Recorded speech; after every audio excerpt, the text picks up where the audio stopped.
இவங்க நல்லா கஞ்சா குடிச்சிருந்துருக்காங்க, விற்க முடியாத நிலமை, செவுத்துல சந்திக்கிட்டு இந்த மாதிரி ஸ்கூலுக்குள்ளே அட்டுலையும்.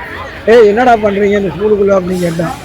அதுக்கு தண்ணி இருந்தால் கொண்டு வாங்க, தண்ணி இல்லை ஒன்றும் இல்லை போங்கடா அப்படின்னா, தண்ணி இல்லை ஒன்றும் இல்லை போங்கடா வீட்டுக்கு அப்படின்னா.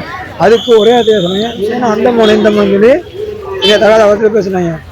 போடா அப்படின்னா, அங்கேருந்து துரத்திட்டு வராங்கண்ணே, நீ அடிக்க வருதுன்னா கையில் அப்படி டூல்ஸ்லாம் எடுத்துகிட்டு வராங்க, கத்தியை எடுத்துகிட்டு வெட்ட வராங்க. வெட்ட வந்தப்போ நான் ஓடினேன், தப்பிச்சு கீழே விழுந்தப்போ வெட்டு ஒன்று ஃபஸ்ட்டு வெட்டு, 2வது வெட்டு இது வந்துச்சுங்க, 3வது வெட்டு இங்கே ஒன்றுவோம். ஓடிட்டு நேரம் பல ஸ்டேஷன்லாம் கம்ப்ளைண்ட் கொடுத்துருக்காங்க. பல ஸ்டேஷனில் போய் இப்போ தண்ணி விட்டு எழுப்பிட்டு ஐயா இருந்தார், ஐயா எஸ்ஐ காவலில் இருந்தார்.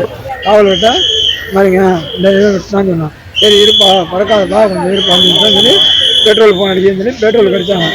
5 நிமிஷம் பெட்ரோல் வந்துட்டாங்க.